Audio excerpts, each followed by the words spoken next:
You've arrived, just as the world grows quiet, not through intention, but instinct. Not because you planned to, but because something ancient in you remembered the way. Tonight, you will walk beside the hands history forgot, hands that carved sandalwood for queens who no longer have names, hands that crushed petals into oil while empires rose and fell, hands that bent reeds into roofs, stitched feathers into silence, buried the dead by moonlight. And though their names have crumbled from stone, you are still here. Which means something remains. Maybe it's the way your fingers ache at dusk, the pull in your chest when you touch rough cloth or smell earth after rain. Maybe it's the way you dream of working not in offices, but by firelight. Some part of you remembers a task, not grand, not royal, just essential. A trade never written in books, yet etched in the soul like wind etches desert glass. So tonight, we won't study history. We'll remember it. 20 forgotten professions real, documented, once revered will unfold like distant pages. No myths, no embellishment, only truth, and the beauty of labor lost to time. The perfumer, the falconer, the one who wept for the dead because no one else would. Their tools have rusted, but their purpose still echoes like a lullaby hummed in your bones. So, let your shoulders release their weight. Let your neck soften like linen soaked in river water. You're safe now. No task left unfinished. No noise left to chase. Breathe in, gently, as though you are standing in a temple lit only by oil and dusk. And exhale, as if your breath is releasing someone else's story through you. If this kind of remembering soothes you, you are not alone. This space is yours. You may subscribe softly, or leave a comment when you wake sharing the trade that stirred something in your blood. Now, take one last breath. We begin where scent was sacred, where perfume was not vanity, but offering. We begin in Babylon, with the one who bottled prayers. You rise before the priests, before the sun tints the ziggurat towers gold, before the temple musicians pluck their first note. You are already working, in a chamber of stone, quiet and cool, surrounded by vessels of clay and copper. Your hands begin their sacred alchemy. You are a perfumer, a role not of luxury, but of holiness. In Babylon, fragrance is not indulgence. It is communication with the divine. The gods do not respond to words alone. They listen to what rises from incense burners, from anointing oils, from the skin of those who kneel. To create fragrance is to build a bridge between dust and deity. So you begin with the raw language of scent. There are crushed damask roses imported by caravan from far-off Susa.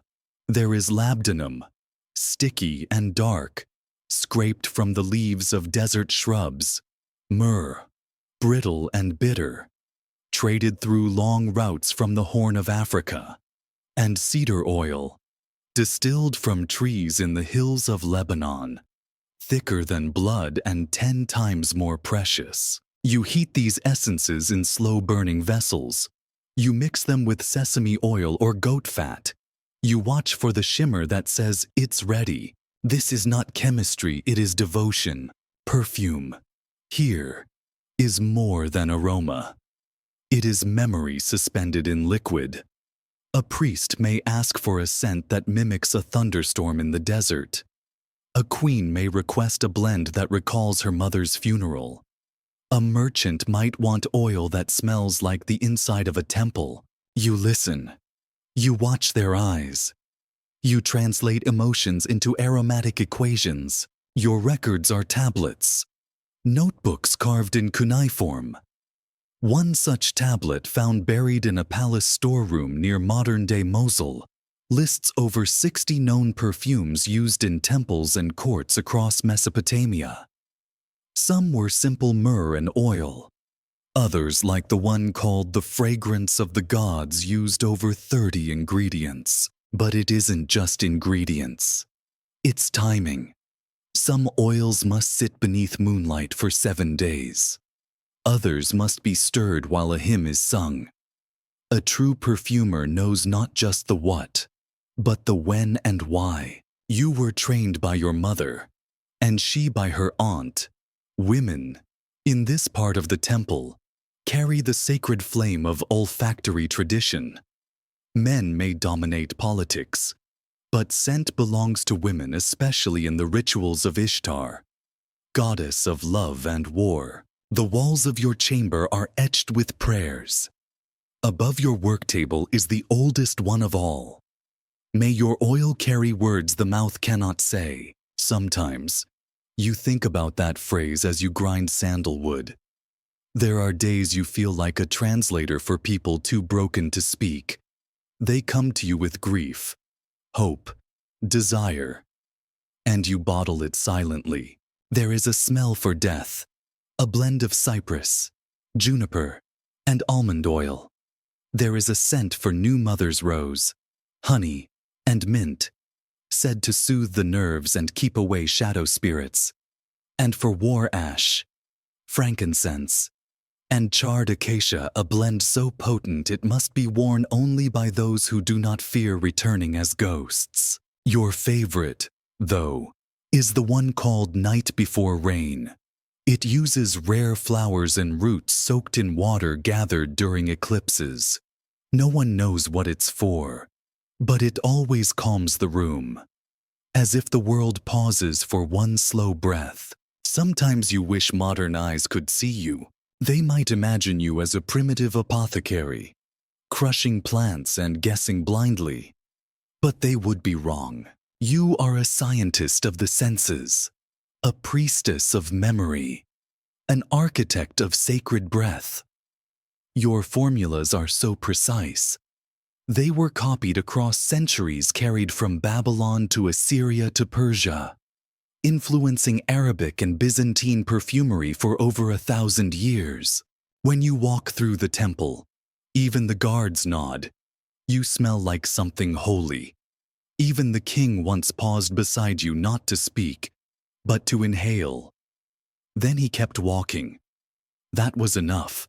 Your tools are simple: a mortar, a scale, your fingers.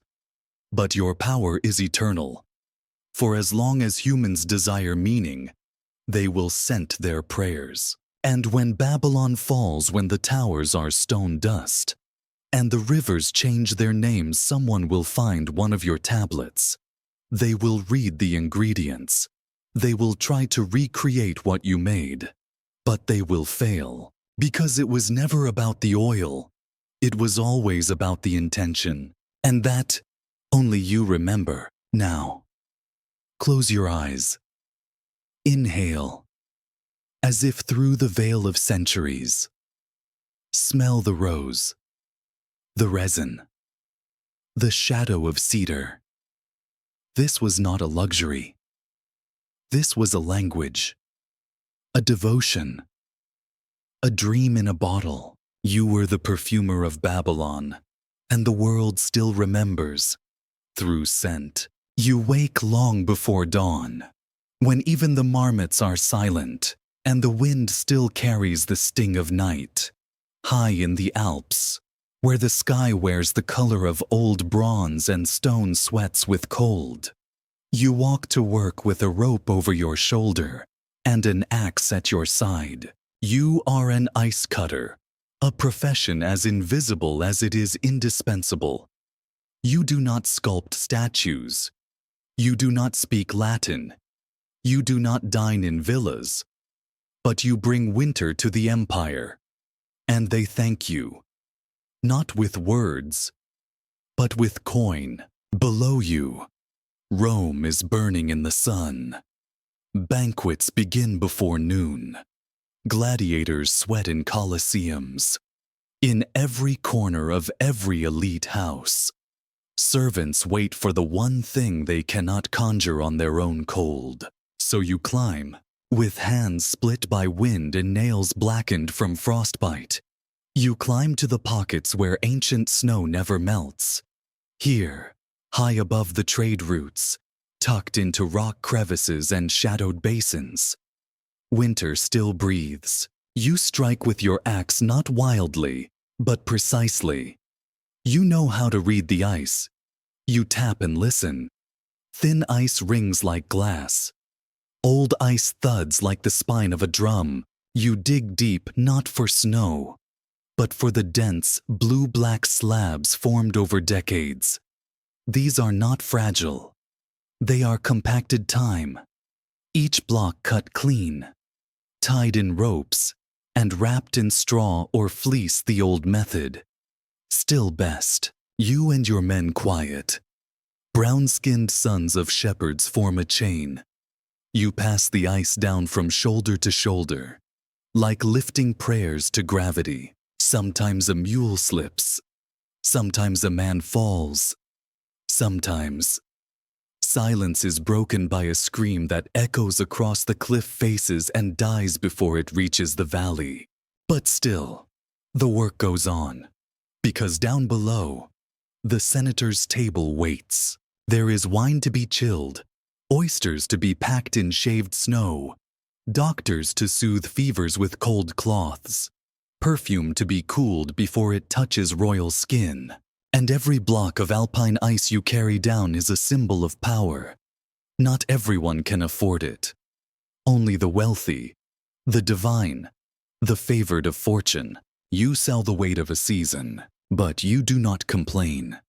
Because when your block reaches the capital, it travels with your name on it. Not your Roman name, you have none, but the stamp burned into the straw from the north, by mountain hand. Pliny the Elder once wrote of men like you.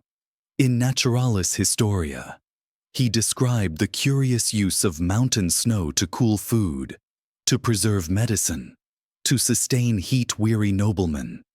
But he never climbed these rocks, never slipped on melting ledges or lost brothers to sudden fog. He wrote of ice, but you lived it. You learned tricks from your father. Bury the ice deeper than instinct. Wrap it in bark and wool. Move before noon. And never, ever, fall asleep near an open crevasse. The snow there breathes like an animal and can swallow you without sound.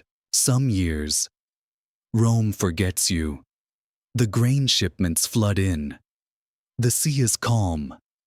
Cold wine flows without thanks. But then comes a fever, or a noble wedding. And once again, the call goes up the slopes. Bring down the cold. And you do. Every time. Not because they ask, but because this is your offering. Each block you carry is not just a service. It is a piece of mountain magic, a memory of winter, preserved in burlap and straw, a gift from the gods that you never question. At night, when the cold finally lets go of your joints, you sit beside the fire with your hands in your lap and the smell of pine smoke in your hair. You drink warm wine from a wooden cup. You do not speak of the men who didn't return. But you remember. You always remember. Because this is not a profession. It is a vow. A vow to carry the impossible into the mouths of emperors. To walk winter down into the furnace of the world. And when your knees begin to tremble with age, and your breath grows shorter with altitude, your sons will go. And their sons. Because Rome always burns. And somewhere, in its golden belly, someone will always crave the taste of ice. So, rest now. You've walked enough. Your load has been lowered. The empire has drunk its fill. Close your eyes. Let the snow come back to your skin. Let the silence of the mountain hold you. You were the ice cutter of the Roman Alps, and you carried winter in your arms. Like it was holy, you walk not on sand, but on silence. It stretches white and cracked before you, endless as the sky, sharp as the sun's whisper. Beneath your calloused soles lies the lifeblood of ancient kingdoms' salt, and you, child of wind and grit, are its keeper. You are a salt miner of the Sahara. The world knows your desert for its heat, but you know it for its hunger. A hunger for minerals, for roots, for trade, for the weight of value hidden beneath illusion. Your work begins in Taudeni, a place where time surrenders. No trees, no rivers, only pale crust and the shadow of mountains long swallowed by dust. Here, in Mali's northern reaches, lies an open-air mine so dry it feels like the edge of another planet. Your tool is a simple iron wedge. Your job to split the earth into salt slabs 3 inches thick, carved by hand and sun. Each one heavy as grief. Each one destined to be strapped onto the back of a camel, to travel for weeks across shifting dunes, towards cities that remember gold but live on salt. Because in Africa's golden age from Ghana to Mali to Songhai, salt was wealth. Kings of Timbuktu measured it by slab. Merchants traded it for gold, weight for weight. And in villages deep in the Sahel, people said salt is life. Gold is a dream. Your days are measured not by clocks, but by the distance between shadows. You rise with the wind. You dig before the sun turns cruel. You rest only when the sand begins to burn through your cloth. Around you, the pit is quiet. Men work beside you, brothers, fathers, strangers who will not speak unless necessary. It is not silence from fear. It is reverence. Salt does not forgive those who treat it like dust. The work is precise. You cannot break the slab. Each one must be smooth, rectangular, boundable to camel or donkey. A shattered slab loses value. A flawed one could crack mid-journey. Your blade enters the earth with patience. It sings with friction.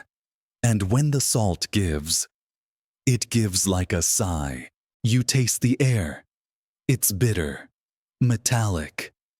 Salt dust clings to your skin, your lashes, your breath. It enters your mouth like memory, drying your voice from the inside out. Water is life here, but salt is the reason to keep living. After mining, the caravan begins. You lead camels burdened with slabs, each animal carrying up to 400 pounds of fossilized light. Your route stretches southward, through Tichit, Arawain, and into Timbuktu, the desert's mouth of knowledge and trade. It is a journey of silence and sun. You navigate by stars, wind patterns, and the bend of dunes. And if you lose the path, the Sahara doesn't ask questions. It only takes. But you don't lose your way. Because your grandfather showed you the stars. Because the sand remembers you. Too. At night, you rest with the camels. You whisper to them like children. Salt is heavy, and the dunes are cruel. But you are gentle. You stroke their fur, share your dates, and sleep wrapped in wool beneath a sky so wide it could swallow history. When you reach the city, it is not gold that buys respect. It is salt, carried across 1,000 miles of shifting horizon. The slabs are traded for millet, cloth, silver, even manuscripts. Scholars at Timbuktu's Sankore University once paid scribes in salt. Salt inked prayers into parchment. Salt cured inked skin. Salt preserved food and body alike. In the markets, They call you the one who brings life, not poetically, literally. Without salt, the body cannot hold its water. Without salt, kings do not trade. Without salt, the empire dries up.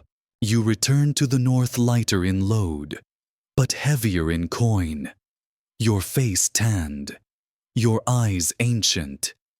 You do not smile much, not because you are cold, but because you know something others have forgotten, that what seems lifeless may carry more value than gold, that underfoot lies the heartbeat of kingdoms, that silence, when honored, becomes wealth, and so the cycle continues.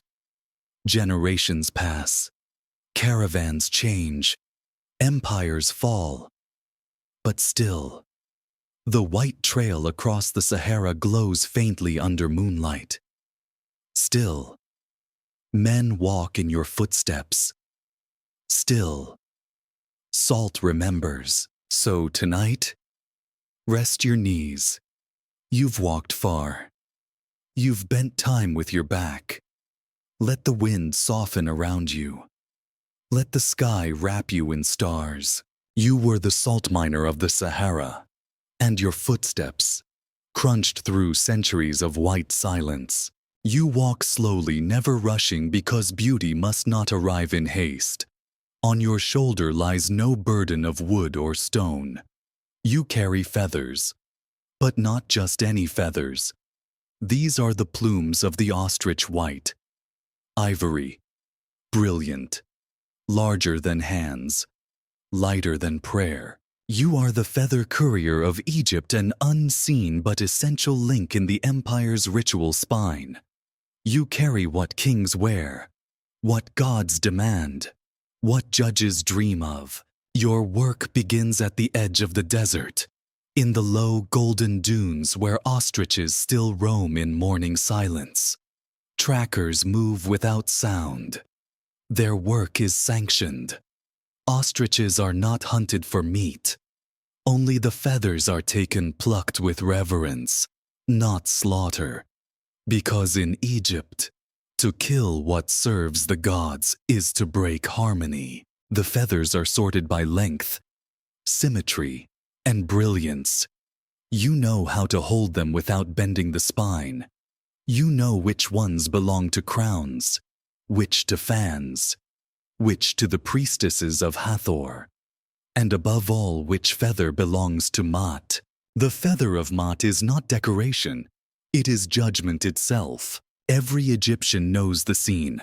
A soul stands before Osiris, its heart placed on a scale, and on the other side a single ostrich feather.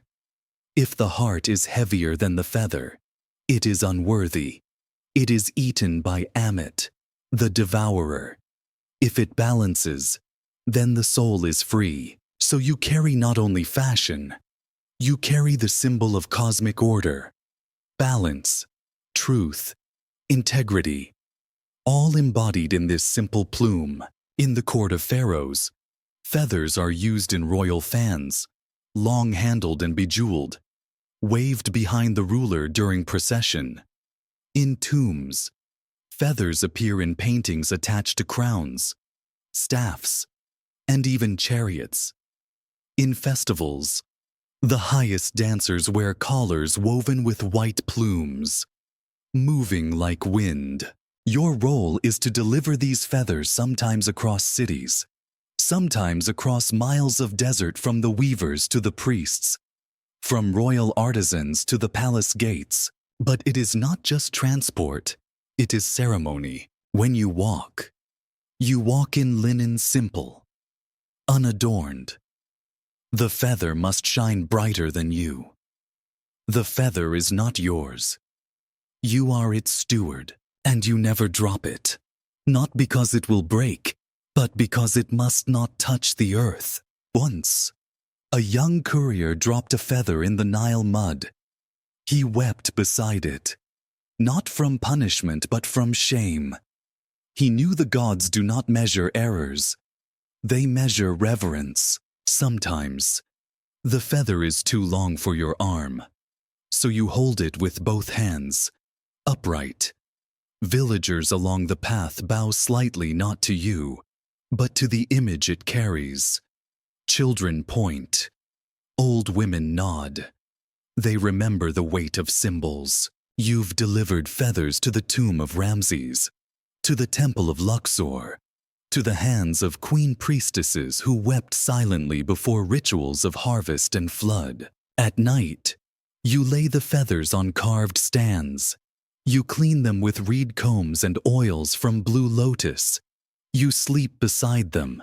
You dream not of gold, but of balance. You see hearts floating on scales. You wake with calm breath. Others think your job is delicate, but you know it is precise. Every feather has a direction. Every fan has a logic. Each piece must match a deity's function. Amun gets blue. Isis gets white. Set gets none. You work with scribes, artisans, dancers, priests. They speak of theology.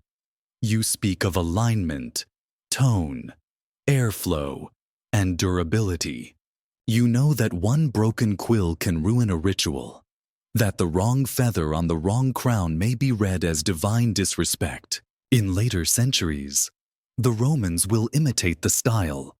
They will wear feathers in helmets, but they will not know why. Because the ostrich feather is not war, it is balance. When you deliver the final plume for a royal funeral, you stand back as the embalmer lays it across the chest, not as decoration, as judgment. Because when the body crosses into Duat, the afterworld, it must carry only what is light, and nothing is lighter than the feather of Mat. Sometimes, you wonder, what if you, too, will one day be judged? What if your own heart lies against the feather? Will it tremble, or will it float? You carry that question like others carry burdens. It guides your hands. It shapes your silence. Years later, when your hair turns white, you still walk slowly. You still deliver feathers. And though your name is not written in tombs, every fan in every painting once passed through your hands, and that is enough. So now, rest. You've walked gently. The feathers lie smooth. The air is still. You were the feather courier of ancient Egypt, and you brought elegance, meaning, and status on your shoulders. At sunrise, the sea glows like molten glass, quiet, gentle, as if it has nothing to hide. But you know better. You are a pearl diver of the Gulf. Long before oil, long before skyscrapers, there was this A-boat, a rope, a weight tied to your waist, and your own breath. You inhale once and then disappear. You dive without tools, no oxygen, no flippers, only a nose clip made from turtle shell and a heart trained for stillness. The world beneath the surface is mute and infinite. It presses against your eardrums. It tugs at your limbs.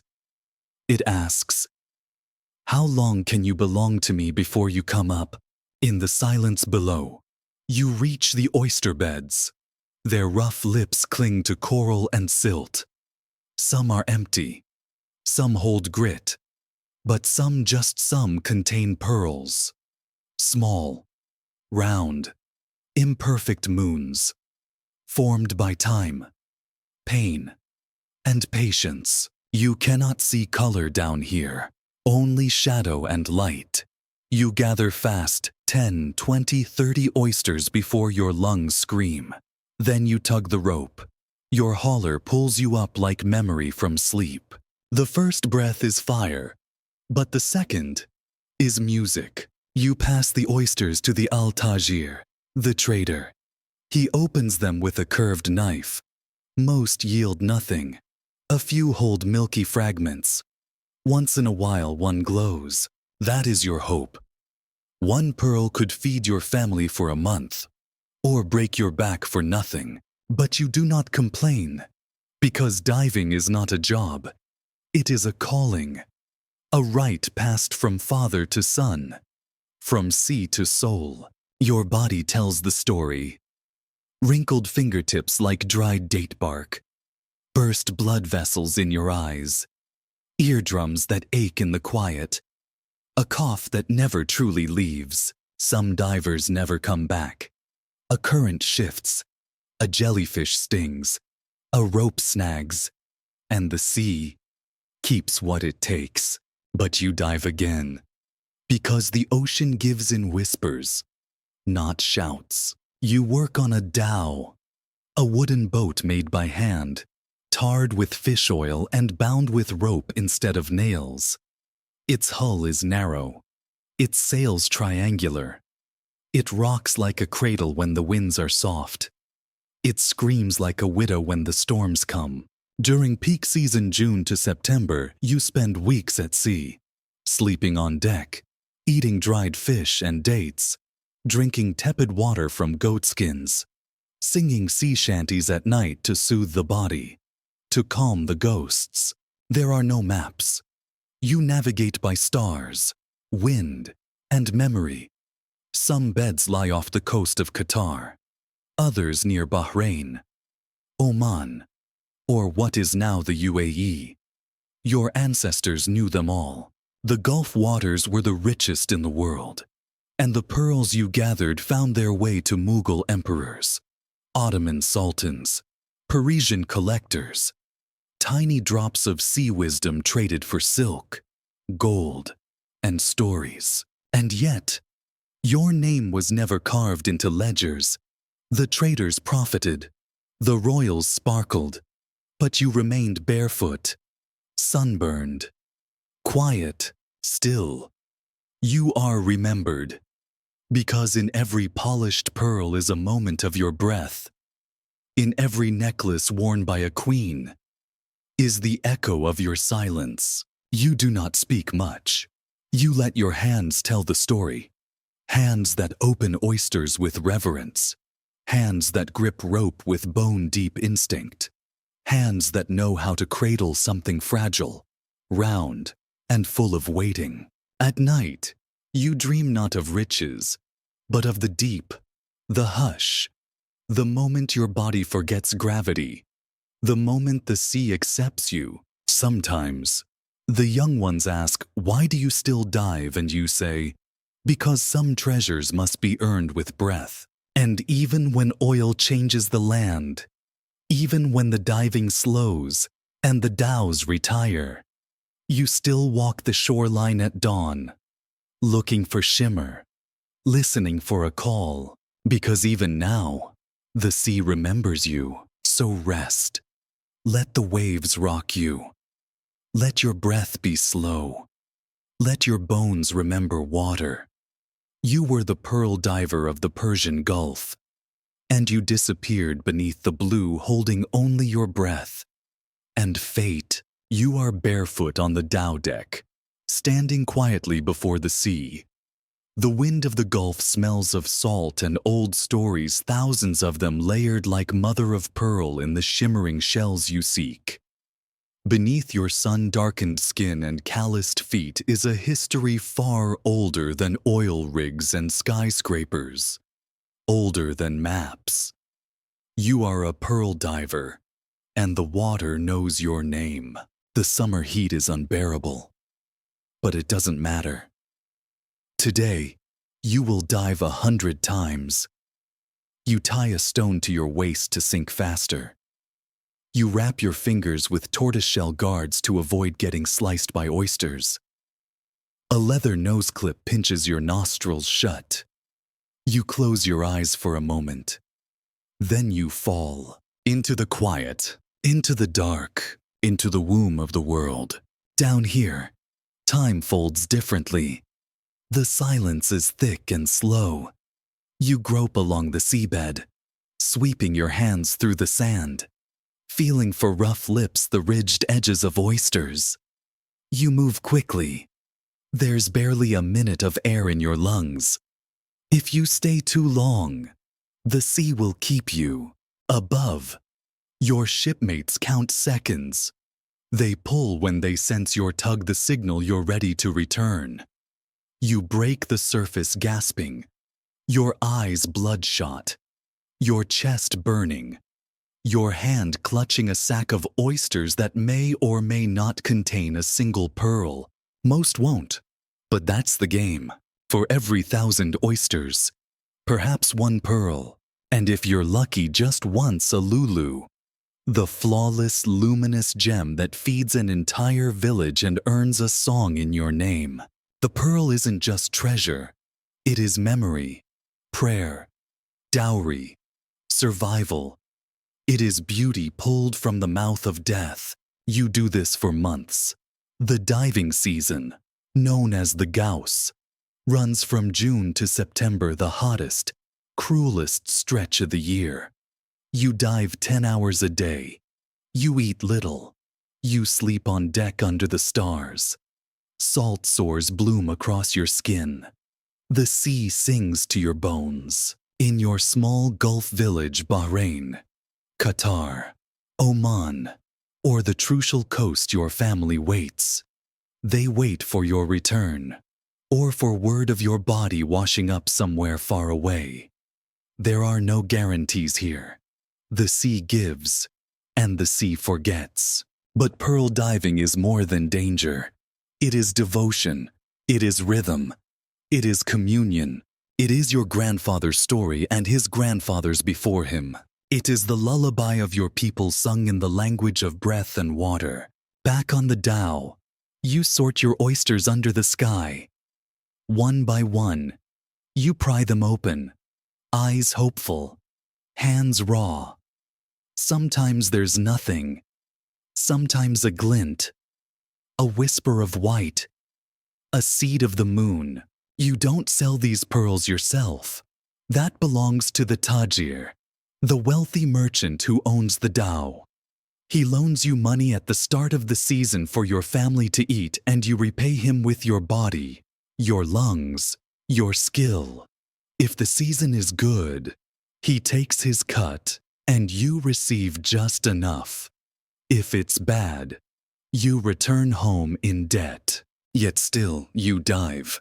Because the sea remembers. Because the pearl is not just a thing, it is a story. A small, perfect, iridescent story of pressure, patience, and pain. Over time, you become part of this marine memory, a living thread in a tapestry woven by tides. The dive songs you chant, called Nahma, echo across the sea. They are laments and lullabies, shouts and silences. They are prayers flung into the deep, and the sea answers sometimes with treasure, sometimes with nothing. Either way, you dive again, because this is who you are. A lung-filled prayer descending into history. A man tracing his ancestors in the silt. A shadow passing over coral searching for the glimmer of a dream. You sit beside the Omphalos stone, the navel of the world, where the earth breathes secrets through the cracks of Parnassus. Above you, the sun sharpens the marble columns of Apollo's temple into gold-tipped spears. But below you, the earth stirs warm, whispering, laced with vapor. You are not the oracle herself. No. You are the one who listens after the trance. You are the translator. The bridge between frenzy and empire. The Pythia has spoken, her voice ecstatic. Broken. Holy still echoes in the chamber.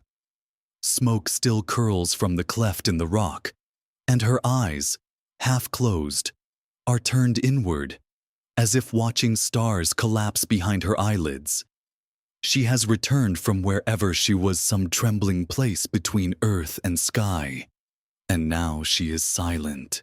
That's when they look to you. The king, the warlord, the anxious general with olive wreaths in his hands and a war in his heart. They lean forward, They need certainty. They want divine instruction. But what they've received is something else entirely, a string of riddles, fragments, and metaphors murmured in a trance. You heard them. You remember every word. Now you must interpret. You were trained not only in language but in dreams. You understand the mechanics of ambiguity. You know that Apollo, god of light, speaks in shadow. That truth at Delphi is always half-veiled, a mirror turned sideways. You step forward and begin. To some, you say the god advises patience. He says the river will rise before the enemy does. To others he warns that the goat who leaps too early breaks his leg. And sometimes he has not spoken. That silence is the answer. They listen, they nod, they pretend to understand. But later, when their kingdoms fall or their ships sink, they will remember your words and blame either fate or their own misreading. You are neither liar nor prophet. You are the medium of the medium. You live in the between God and mortal, meaning and possibility. You learned long ago that the gods never give straight answers.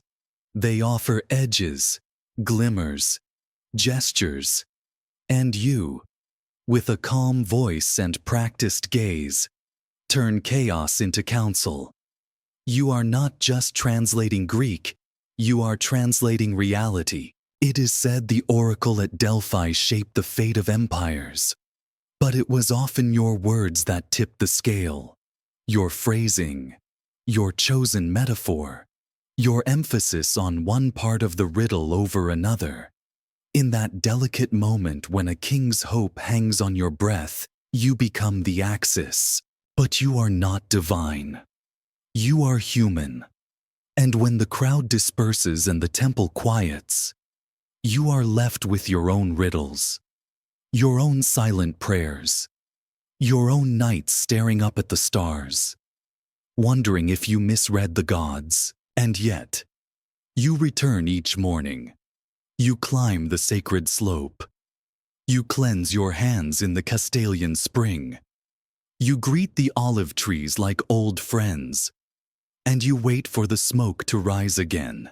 Because though you do not sit upon the tripod, though no god coils into your lungs, still the world waits for your voice. And that voice is steady, even when your heart is not. They call it Nila, the deep blue. But you know it by many names. Skyroot, dreamleaf, the color of still rivers at dusk, of monsoon thunder wrapped in silk, of gods who walk between illusion and form. You are an indigo dyer in the heart of ancient India, and every morning, your hands return to the same sacred ritual, coaxing heaven from a plant that grows in silence. You live near the banks of the Ganges, where the soil is rich and the light is soft. The Indigofera tinctoria plants grow low to the ground, unremarkable to passers-by, green, leafy, whispering underfoot. But inside their leaves, a sleeping color waits. Not the blue of oceans, but something older.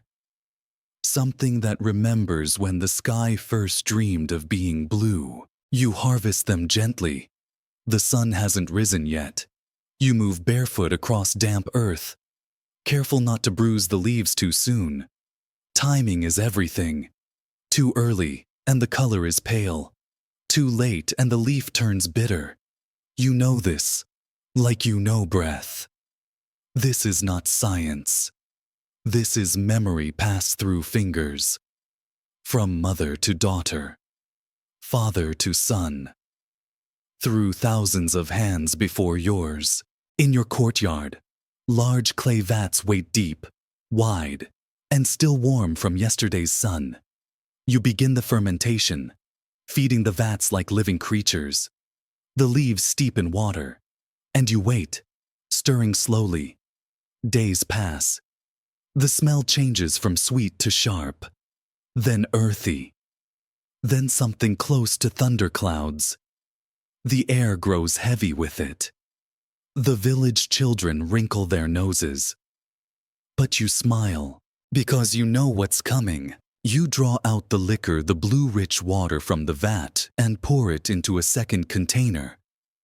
There, you begin to stir. Not fast, not slow, just enough to let the air touch the water's skin. Oxygen is a guest in this alchemy. You watch it bloom. At first, it is green, then a bruised purple, and then, slowly, almost shyly, the blue appears. Indigo. It doesn't shimmer. It doesn't shine. It glows. You dip a length of unbleached cotton into the vat. The fabric sinks into green. But when you lift it, when the air kisses it again, the magic happens. The cloth turns blue in your hands, right before your eyes. Children gasp. Even elders nod, silent with reverence. You are not a magician, they say, but close. Some believe it is cursed, too beautiful, too costly, too strange. Others believe it is divine, the color of Krishna's skin, of Vishnu's realms, of the inner eye in deep meditation. And perhaps they are all right. You do not claim to know. You only know that this color stays. It does not fade like other dyes. It deepens with time, with sweat, with sun. It resists forgetting. And that is why kings request it, why monks wear it, why merchants risk desert crossings and sea voyages just to carry it westward in folded bolts and wax-sealed baskets. They say indigo reached the Roman Empire long before silk, that it was used in Egypt to wrap mummies, that it dyed the flags of Arab traders and the robes of Buddhist scribes. But before it became treasure, it was in your hands, a slow art, a secret between earth and breath. And those hands, look at them. They are permanently stained, not just your fingertips, but the lines in your palms, the creases, the nail beds. Your fingerprints have become constellations in blue. No matter how much you scrub, it does not leave, and you do not ask it to, because this is not a stain. This is inheritance. You remember your mother's hands the same way, and your grandfather's stories of how indigo was once worth more than gold, but could be lost in a single storm. How British traders would one day try to force it through colonized soil. But in your time, it is still sacred, still yours. Sometimes you whisper to it. You ask the blue for blessings, for peace, for good rains, for protection against small cruelties. You know the blue listens. You've seen it steady the hands of a young weaver. You've seen it quiet a child's fever when a strip of blue cloth was tied above her bed. At night, you do not dream in color anymore. You dream in indigo, endless rivers of it, flowing through temples, weaving into clouds, carrying stories too old for words. And when the world forgets your name, as it does with most artisans, perhaps the color will remain. In a museum glass box in Amsterdam, in the hem of a forgotten sari in Varanasi, in the fragments of a sea log drifting near Zanzibar. And someone will ask, who made this blue? And though they will never know your face, your breath will echo in the cloth. Because once, on the banks of the Ganges, you called the sky down into your hands and it stayed. You kneel beside the riverbank before dawn, letting dew settle on your woven mat. The air is hushed, palm fronds sway, mist lifts, revealing slender bone fragments laid out before you. Some are antler, some are ribs, some are vertebrae. Each carries the echo of a living creature now silenced, now giving their last service. You are a bone tool carver of the Neolithic era in Vietnam, perhaps associated with the Hoa Binh or Bac Son cultures circa 4000–2000 BC. Your hands know exactly where to cut, where to shave, where to pierce. You are a sculptor of survival. These tools are more than implements. They are extensions of your fellow villagers' bodies and will. You craft awls to weave baskets. You carve fish hooks that will bring supper. You shape spatulas for river clay. You engineer daggers for ritual. You complete that tapestry of daily life with bone and fist. Your workshop is simple river water, stone anvil, sharp flint, and bone. Each material whispers secrets to your touch. You listen. You start with cleaning. You scrape off sinew. Wash the marrow from within. You see ancient lines of capillaries and stress tiny scars from the animal's life. You honor them. You understand this is transformation, not desecration. Next, you chip the bone to shape. Sparks fly. A voice in your mind echoes create. Don't break.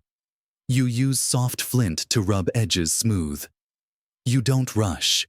You polish in stages dry sand, water, fine grass until each tool gleams like ivory. You test your awl on coconut shell. It pierces. You test your hook in the river shallows. It holds. You test your ritual dagger on banana trunk, symbolic sacrifice. It slides in, clean. Each test affirms not just form, but purpose. Bone works differently than stone or wood. It's more forgiving, less likely to splinter. It holds curves. It remembers the rhythm of living bone. It's porous. It breathes. When shaped well, it becomes something startlingly intimate, a tool that feels like an old friend in the hand. Your community depends on you. The weavers need basket tools to process reeds. The fishers need hooks to feed families. The potters need spatulas to thin clay. The ritual shamans need daggers to draw lines between worlds. You are a node in a network of survival. In return, you receive respect, a portion of the catch, a woven mat, dried meat, a place of honor in ceremonies where offerings are placed on crafted bone altars. Your name is spoken in thankful breath. Nearby, in caves like those at Mai Hoa, Con Mung, or Langspeen, generations of bone tools lie half-buried under sediment, clay, charcoal evidence for anthropology and archaeology. In museums like Vietnam National Museum of History, these tools are catalogued. But here, they are alive. The cave walls seem to watch you. Flint blades scatter like stars. Broken antler shreds. Half tools. Lessons left unfinished. You trace your finger across a blade left centuries ago. You feel kinship in absence of voice. Each strike of flint is a note. Each polishing turns bone to poetry. You are not a craftsman alone. You are a keeper of continuity. Each tool carries within it memory not just of animals, but of seasons when that bone fell, of hunts, of feasts, of campfire laughter. Sometimes, after the tools are finished, you soak them in a herbal bath, leaves of mango, peels of betel nut to rid the scent of death. You leave them drying at the edge of the sun. The yellow light warms them, softens them, honors them. When a pregnant mother uses your awl to sew flat reed panels into a cradle, you imagine the baby's first breath beside the river.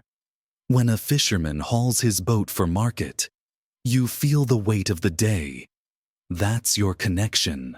Even after twilight washes the sky, you stay by the fire, testing unfinished pieces. Sparks from wood coals drift like moths. Soft laughter from fishermen's tents drifts through. Your tools reflect the firelight. You touch one. Smooth. Good. You consider the next day's work bone arrows, bone needles, bone whistles to call birds. Your mind stretches forward, always forward. This craft will pass on maybe to your child or sibling. A skill older than the temples rising elsewhere. A tradition of transformation of death into use. Silence into song. In the morning, when the village lineup forms, your tools sit ready. Silence greets you. Gratitude in small smiles. You are part of the earth's cycle. You take what was a live skull, rib, antler, and shape it into instruments of living. You close loops of existence, sleep calls, evening falls. Stars appear over the river. You lie on your mat, the scent of bone and wood drifting through your hair. Your hands rest on your chest. In dreams, you are shaping light. You touch the sky with bone and flint. You carve the future out of past life. You are the bone tool carver of Neolithic Vietnam, and you shape tools from life that once lived. In the dawn haze of Alexandria, the harbor hums with distant chants, creaking sails, and the smell of sea salt mixing with reed smoke. Beneath the city's towering lighthouse, one of the wonders of your age, you exist in a quieter world, the Papyrus workshop. Here, between bundles of reeds drying in the sun, you begin a ritual older than Alexandria itself. You are the papyrus weaver, a maker of pages for philosophers, poets, priests, and astronomers. Alexandria's library is not yet built, but scholars already whisper that one day it will hold the wisdom of the world. And you bind that promise into reeds. You start with Cyprus papyrus, harvested from the swamps of the Nile Delta. The stems are cut just before the flood recedes when the reeds stand firm, tall as men. You slice them lengthwise into thin strips, each smooth and pale yellow, oozing a faint sweet scent of fresh water and sun. Next, you soak the strips in Nile water for days. The starch releases, making the fibers supple like the lungs of the river itself. You place 2 layers of reeds at right angles on a wooden frame. You press them with stones. You weave them carefully, layer upon layer until the sheet resembles translucent parchment. Every knot, every seam, every inch of this sheet is a breath of space waiting to carry a thought. The paper must be smooth, without lumps, no wave to disturb a scribe's quill. You test it, press drops of oil from olives on it. If it beads and rolls, you know it's ready. If it stains, you peel it apart and start again. Your days blur into patterns, cutting reeds in morning light, weaving by midday, pressing by afternoon, drying in the courtyard's wind until the paper is tough and pale. It becomes semi-transparent, strong enough to hold a poem, a law, the secrets of stars. Your work is quiet devotion, not glamorous, not intellectual, but essential. You hold the substance of knowledge in your hands. Each sheet is a mirror, a portal, a heartbeat waiting for words to arrive. Scholar Philo might inscribe in Greek here. A priest might write an incantation in Demotic. A merchant might chart constellations. A ruler might record laws for the city. Your work binds breath. The scribes inhale and exhale into something that lasts beyond a single lifetime. Papyrus sells across the Mediterranean. Phoenician traders carry your sheets to Athens. Roman sailors deliver them to Rome. Jewish scholars compile Torah scrolls. Even early Christians use your sheets for scripture. You are making the building blocks of future civilizations. But the work is not always steady. Floods drown the reed beds. Rodents gnaw bundles waiting to dry. The heat does not always bake the days properly. You gel the sheets, too wet they mold. Too dry they crack. Too pressed they tear. You learn the workshop's moods like a mother learns her child's cry. Cicero wrote in later centuries, "Papyrus is the flesh of the Nile." He was right. But you breathe life into it daily. Your wet fingers press against the reed, creating a bond between human and river, between memory and silence. Sometimes, you dream in grids of reeds, vertical, horizontal lines ready for ink. You dream of texts yet unspoken.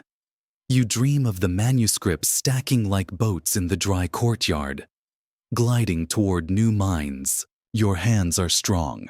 Blisters cover them, yet you do not complain.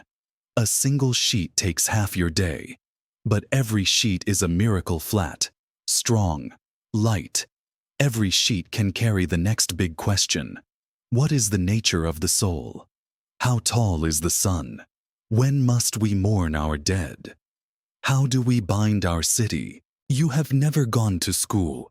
You cannot read or write, but your work is wisdom, bound in fibers.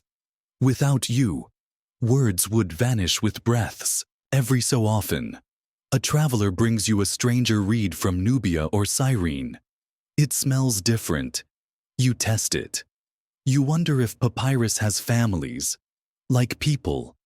If Egyptian sheets are cousins to those grown in Greece. You think yes. And so, papyrus spreads with you as its earliest ambassador.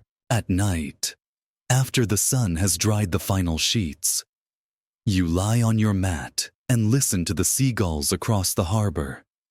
A stray breeze carries salt. You smell it. You smile. You think one day, these sheets will hold the great library's words. They will tell of Archimedes, Euclid, even faraway India. You want to believe civilization will remember you. It will not. But you do not mind. Because you know this, you are binding breath into eternity. You are making time slow so it can speak. Tomorrow, you will begin again. Another sheet, another day, another page for humanity. You are the papyrus weaver of Alexandria, and you bind words to breath and time. You stand on the boundless steppe at dawn, the plains smoking with frost and mist.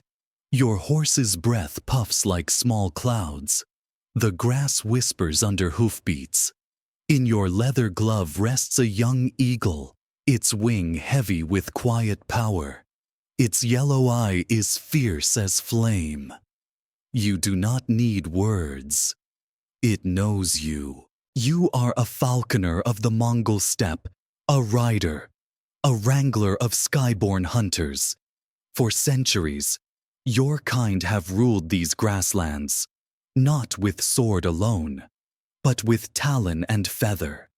The golden eagle is your silent commander, and you move as one. Falconry rides in your blood. As a child, before you could read, you learned to speak eagle. You watched your father raise talons from nest to sky. You understood the language of their pinions lift, dive, stall.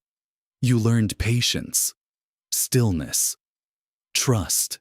On a hunt, you ride with a small village spear, a belt of dried meat, and your eagle. She balances on your gloved fist, wings folded like prayer. You spot a marmot on the horizon. The air is sharp. The plane holds its breath. You release. She launches an arrow of feathers and intent. You follow on horseback. In 10 heartbeats, it is done. Flight is over, and Earth reclaims its prey. The eagle returns, talon open, the marmot limp in grip. You stroke her neck. You whisper, "Well flown." This is not sport. It is survival, tradition, ritual. The meat will feed families. The skin will gather trade. The balance of nature is honored. Each eagle takes years to train. You begin with chicks brown, down soft and wear them like children. You feed them, walk them, keep them near warmth. When they grow stronger, you introduce scents horse, marmot, fox, so they recognize the land's heartbeat. Soon, they learn to hunt, but only with you. Your tools are simple leather hood, gloves, lure, nothing electronic, no whistles or beeps, just presence. You learn their moods by heartbeat. You release only when the sky is right, only when clouds favor lift, only when the wind whispers now. You tell stories around fires about eagles who failed, who flew away, who rose too soon, and you learn nothing is guaranteed. But you also tell of eagles who return to the lowest branch of your heart. Even after war and drought, your eagle is a teacher. She knows no fear. She lives in the moment you release her. She hunts for your people and teaches them to respect silence, sky, motion. Walls of history record your presence. In Yuan Dynasty Chinese paintings, in Persian poems, in travelers' tales, falconry is revered, a gift of Genghis Khan. The secret history of the Mongols tells how kings rode with eagles perched on wrists. Empire spread under wings. But your hands know more than any book. You know how to calm an eagle before the storm. You know how to feed her with prayer. You know how to read her flight by the shape of wind over talons. In winter, when the steppe is frozen silver, the bird still hunts, but her cloak of feathers thickens. Your glove thickens too. You watch as snowflakes balance on beak and wing. A white silence. It's meager season, meager life, but also a season of falling stars, of horizon dreams, of quiet survival. You ride longer, pause later. You and your eagle are the sentinel of emptiness. In summer, when grass blooms amber, your bird regrows primaries one by one. You help her molt. You gather the broken feathers. Others collect them as tokens. Traveling merchants bring copper and silk, exchanged for talons or feathers. This is how your life intertwines with the world eagle, horse, sky, trade, story. At dusk, you lead her home. She settles on a wooden perch. You feed her while twilight washes the world blue. You close your eyes. You listen to the gentle beat of the wind through feathered wings. Tonight, you will sleep nearby, a small fire between you and your bird. Tomorrow, you will wake to her soft murmur, to the earth again, to the hunt again. Sometimes, a traveler from far-off places asks, "Why do you choose this life?" You only shake your head and smile. Words are weak. Let the eagle answer. Because in raising skyborn hunters, you learn truth. You are not the master of sky. You are its steward. You lift wings, but you also carry silence. Before dawn breaks across Okinawa's reefs, you slip from the shelter of your thatched hut to the shore, heart humming with ocean rhythm. Sea mist clings to your hair. In your palm is a small bamboo basket. It waits for your first touch. You are a coral harvester of the Ryukyu kingdom. Your life is bound to reefs shimmering beneath turquoise water, and to stories older than any palace. You don't cut coral with machines. You harvest it with reverence, by hand letting the sea guide what is taken and what remains. Coral, in your world, is not just rock or skeleton. It is memory, ceremony, connection. The elders say that coral holds the echo of prayers made by sailors, fishermen, and ancestors who walked the islands before canals were drawn on maps. Every branch is a story. Every reef is a library. You wade into water at chest high. Ripples fold around you like silk. A gentle current presses your skin. Above, early sky blushes pink. Below, the reef lives tiny polyps.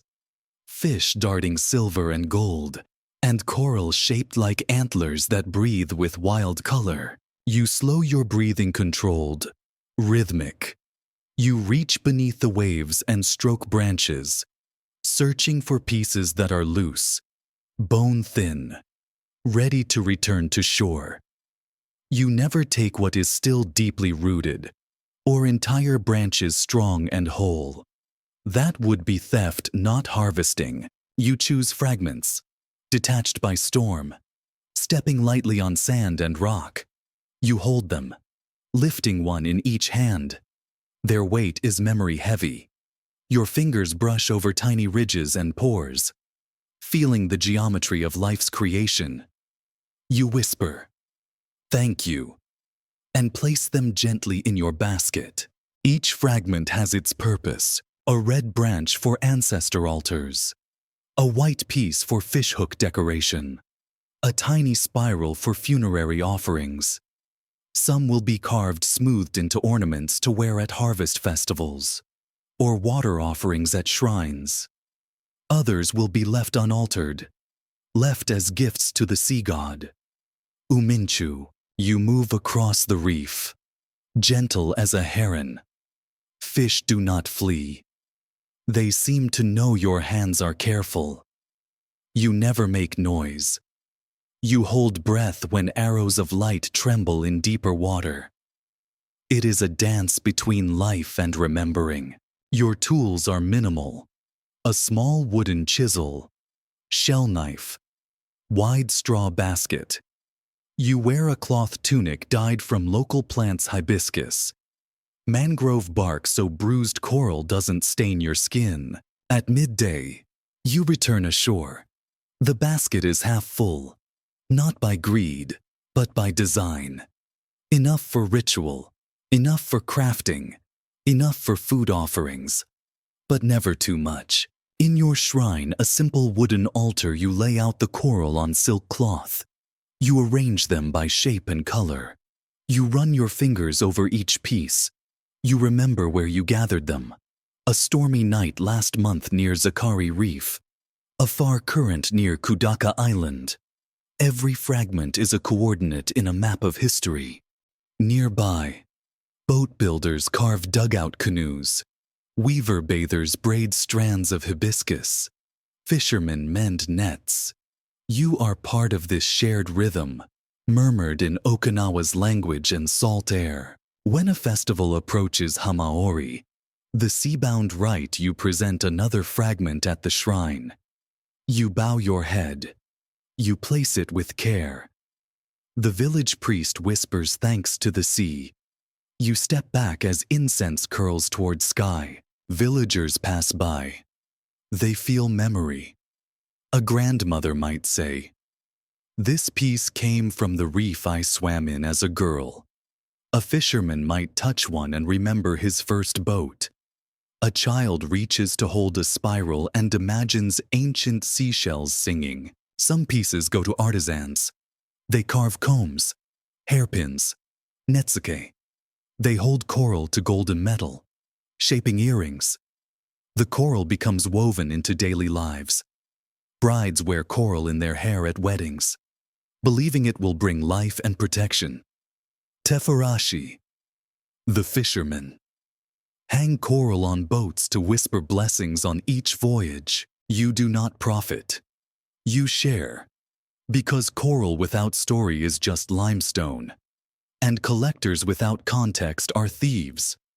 So you speak when asked of reefs, of tides, of the sea god who watches over all. You become the keeper of meaning. Even the Ryukyu kings value coral. They send envoys to Ming China requesting ornaments carved from island coral to honor diplomats, to balance trade. Yet these are the same branches you gently gathered as the sky rose crimson and the water trembled in first light. On nights when the tide is high and the moon is low, you rest by waves. You hold coral in your hands. You see constellations reflected in faded pinks and whites. You feel rooted in earth and water.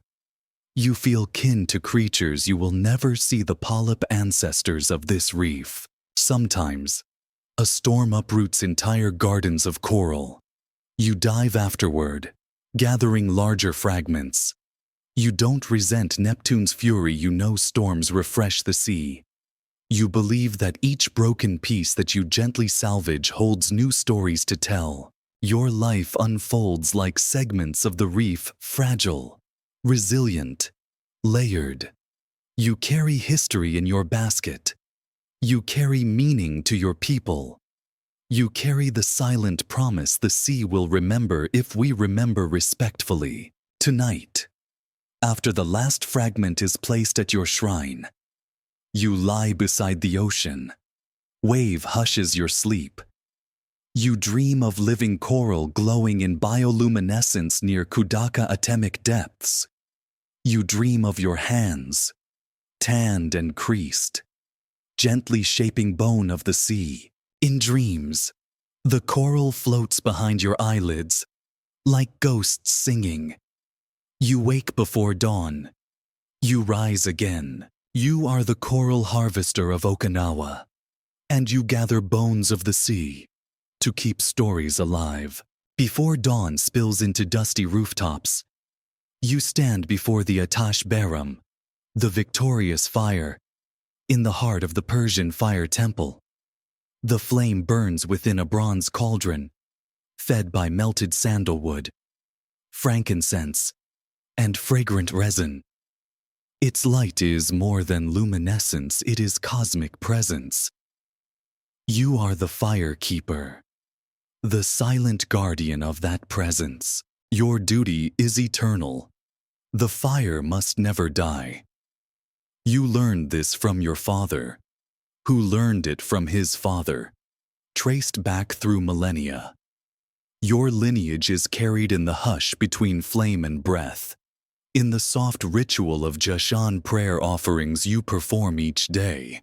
Because this flame is not fuel, it is truth in motion. The moment you arrive, you remove your shoes. Your steps echo on stone worn smooth by generations. You bow to the flame once, softly. Then you kneel and open your soul to it.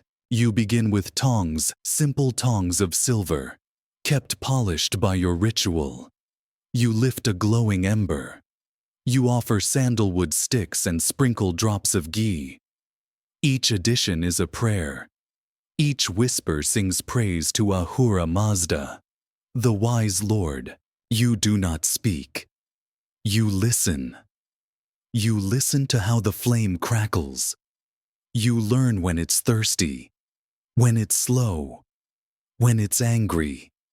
Your hands move without thought, feeding it before dry, trimming smoke before it darkens. You are part of its rhythm. Scholars say this flame was first kindled during the Achaemenid Empire, possibly under Cyrus the Great. But for you, it has always been, always burning, always speaking. It has witnessed the rise and fall of kings. It has glowed through the fall of Babylon, through Alexander's march, through centuries of conquest and exile. But here in your hands it remains steady. At times, kings or nobles visit. They step forward in reverence. They offer donations. Your eyes meet theirs steady, unwavering.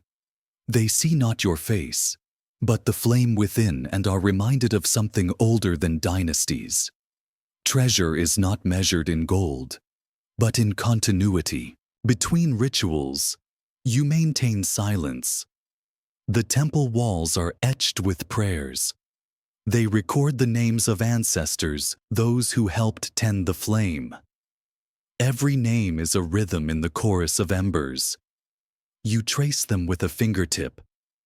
You whisper a silent hail to each. When a new initiate arrives, trembling in white robes, you place a small ember on their palm.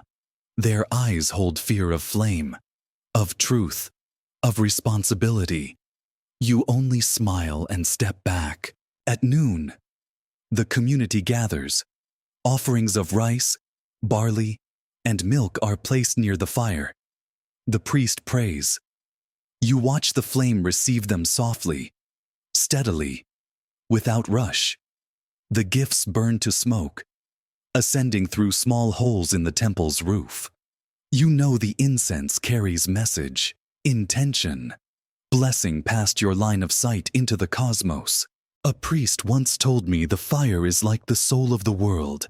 It illumines what is unseen, and that is your charge to guard that light. Night approaches. You stoke the flame again. You balance wood, resin, ghee. You shape the fire's shape so it remains bright, tall enough to see, soft enough to comfort. Your silhouette flickers on polished bronze, and when the temple empties, you remain. Your breath merges with ember breath. You do not sleep. You close your eyes, but you keep watch. You dream in sparks. You wake if the flame quiets. You carry its whisper in your ribs. Sometimes, famine or war descends on the land. Temples burn. Priests scatter. But your flame, this flame, it endures. Because people return. Because truth remembers itself. You will die one day. But the flame, this one, and the next is not yours to die with. It will be inherited by someone trained from childhood, by someone who will learn its size and storms. And when kingdoms crumble, when conquerors come and go, when stories are lost, you will still be here, or someone like you, with tongs in hand, feeding truth. Tonight, as you walk away, the flame behind you does not dim. Outside, desert wind whispers, but inside a column of light remains, silent and alive. You are the firekeeper of a Zoroastrian temple, and you never sleep fully, only blink between embers. Before the sun rises above the misty hills of Iron Age Britain, you light your kiln in a shallow pit, surrounded by clay and covered with turf. The scent of burning wood and wet earth marries in the still air. You move slowly, prayerfully tending ancient fire. You are the tar maker, a craftsman of dark resin, whose work shapes the world more than we might imagine. Your raw material is birch bark, gathered from river valley groves. The trees are sacred. Their skin peels like honeycomb in autumn. You harvest with respect, never cutting living trunks, but collecting bark that falls naturally, or from trees that need felling for building. For every tree used, 3 are left standing. In your pit, you layer small logs, birch bark, earth, and turf, an underground kiln. You light the fire above it and seal the pit. Smoke curls through tiny holes. Over days, the bark decomposes slowly and without oxygen. Tar drips downward through clay channels into stone vessels buried beneath. You guard this craft with the seriousness of a priest. Tar is not merely glue. It is the lifeblood of forest people. It seals and preserves. It panders to survival. You use it to caulk wooden boats so they won't sink on Lake Windermere. Hunters use it to set poisoned feather traps. Metal workers coat tools with it, so iron doesn't rust. Rope makers wrap tar-soaked hemp around joints to strengthen chariots. Village houses roofed in thatch are sealed by tar. keeping cold winds at bay. Without tar, wood rots, metal rusts, water seeps, tools fail, armor cracks, everything decays. You hold this knowledge in your hands, smoothing thick black resin onto baskets and shields. Roaring heat beneath your fingernails. Your worksite is simple fire pit, bark piles, shallow clay trench for liquid tar. There is smoke, but no flames. The darkest resin flows silently into jars. It smells of earth and wood and age. You taste it once bitter, smoky. It stays on tongue long after it clears throat. It is life, hidden. You test the tar's consistency with a wooden stick if it's too runny. The kiln cooled too quickly, too thick, and your tools will break. Human bodies, too. You know these details. A shift of temperature can change lives. Your kiln is tended like a living thing. Every sunrise, you shade it. Every sunset, you cool it. Rain washes ash from the surface, forcing you to cover it carefully with turf ablaze at the edges. You keep vigil for days. You do not sleep. You watch for fissures. You adjust the airflow. Pottery vessels found archaeologically at sites like Datchet and Barking Abbey bore charred residue and traces of birch tar. You are that person. Archaeologists note that tar-making sites are often near rivers and forests. 600 BCE to 43 CE, the work you do now. You consider the timing before Roman roads and how your craft spread across the Thames Valley. Across woodlands, you often wonder how far your tar travels. It might coat a chariot wheel rolling toward a Roman monitor. It might smell on a warrior's shield outside a tribal meeting place. It might dry in cracks of arrows used to hunt deer or boar. Your hands are black. Your skin is textured. You don't wash often. The tar becomes part of you. You are the tar maker.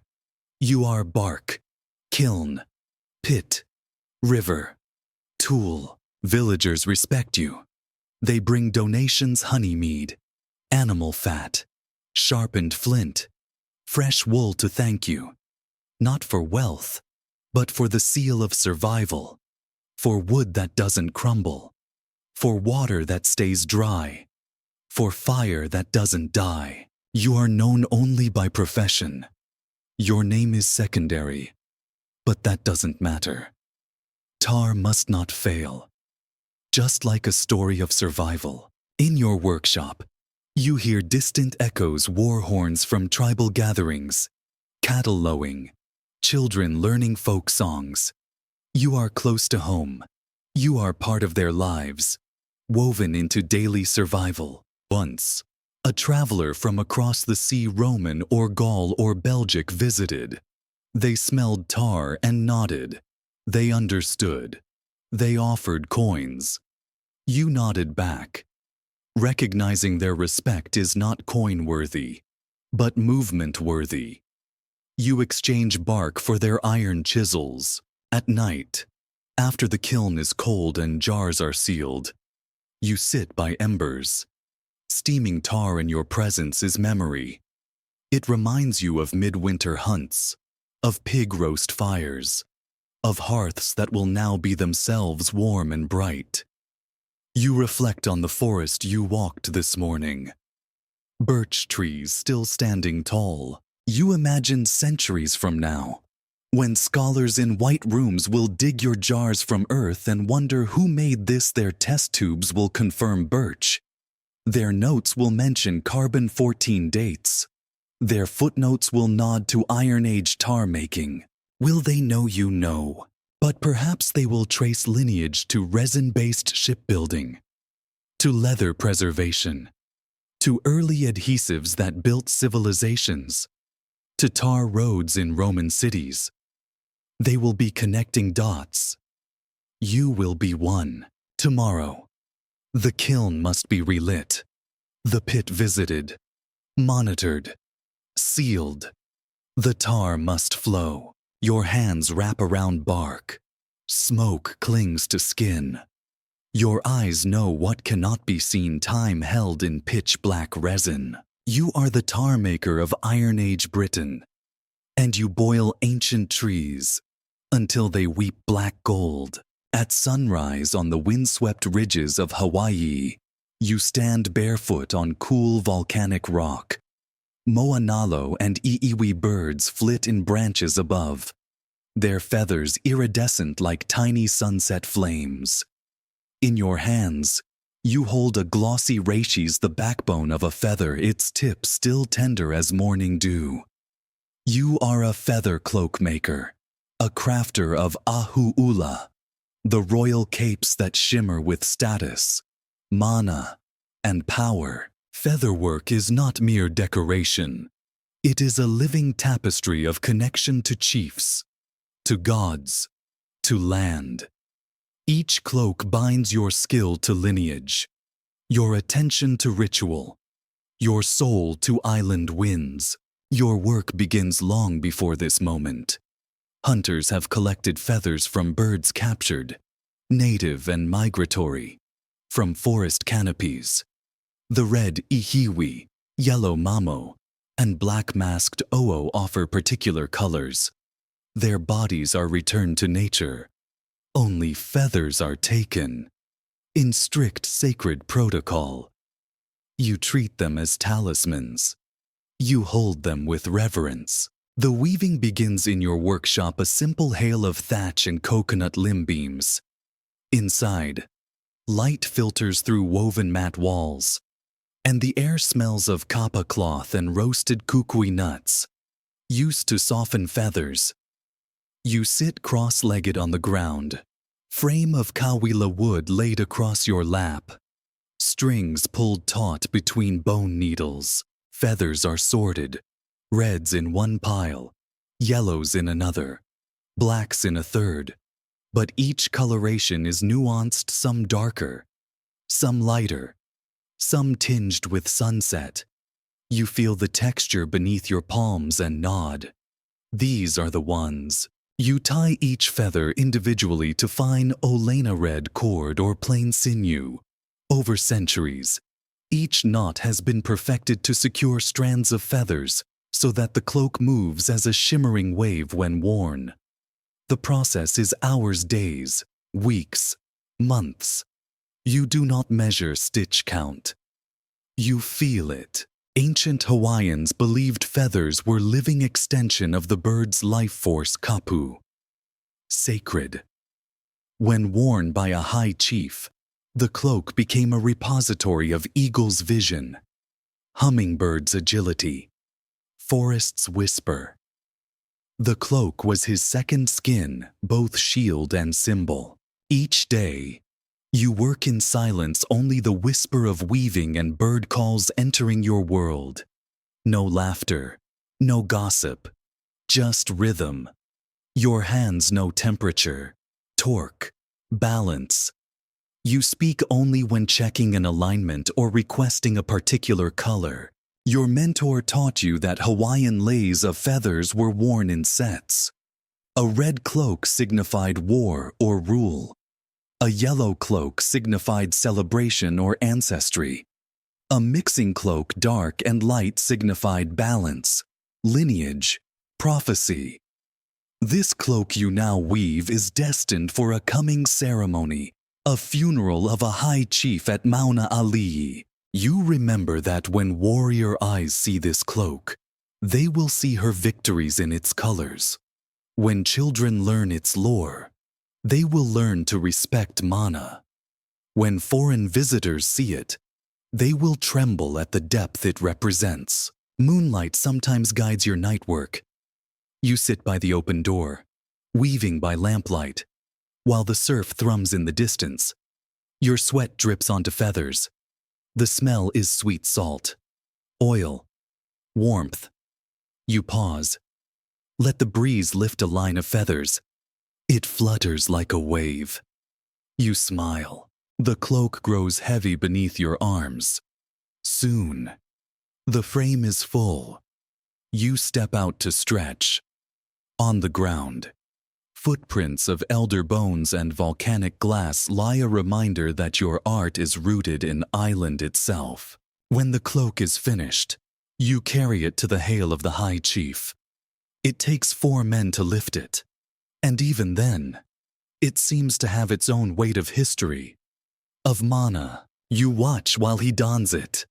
The feathers settle across his shoulders.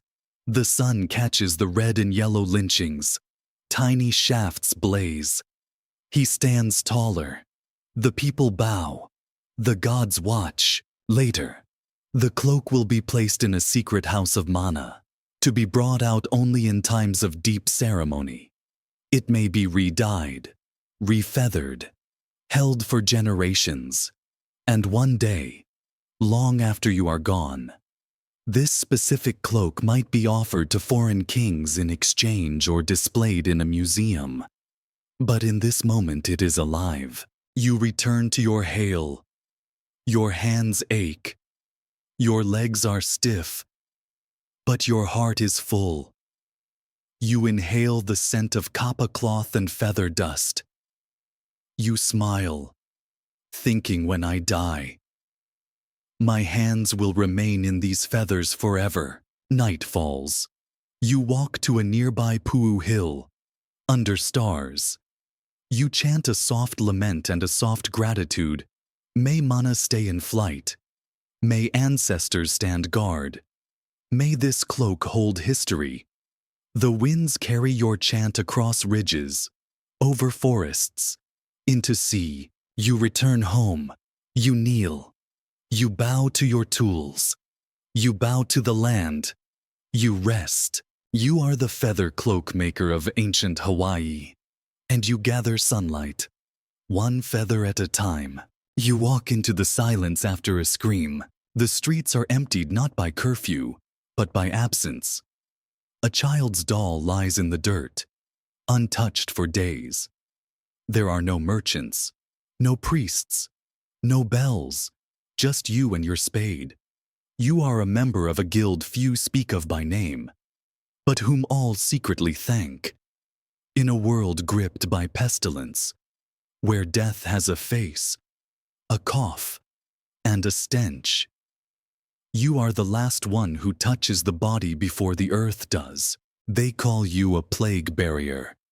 In some towns, you're called a brother of mercy. In others, just one of them. But behind every name is the same reality when others fled. You stayed. It is the mid-14th century. The Black Death is not just a disease, it is a visitation, a punishment, a mystery. Between 1347 and 1351, it sweeps through Europe like a silent army, killing nearly a third, some say half of the population. No one knows the precise cause. Theories swirl in the air. Bad smells, divine wrath, the alignment of the planets, or poisoned wells. But regardless of belief, one thing is constant: the dead must be buried. And that is your job. You begin your day with rituals, some spiritual, some practical. You rub vinegar-soaked cloth under your nose to mask the stench. You tie scarves tightly over your mouth, though no one is certain if this helps. You wear long coats, often waxed, and gloves when you can find them. The most famous image of your profession, bird-like masks filled with herbs, belongs to the physicians, not to you. You are less adorned, more exposed. The carts roll in before sunrise. You don't ask names. The bodies are wrapped in sheets, some clean, most not. Entire families arrive this way: father, mother, infant bundled together. The cart driver makes no eye contact. He simply nods and moves on to the next street. There are times you must enter houses. Sometimes the living remain, sitting next to the dead, unwilling to leave. You coax them gently. Other times, you discover the whole household has passed. The silence tells you before the smell does. You work quickly. Not because you wish to be done, but because delay invites danger. You dig deep trenches, mass graves, wide enough for dozens.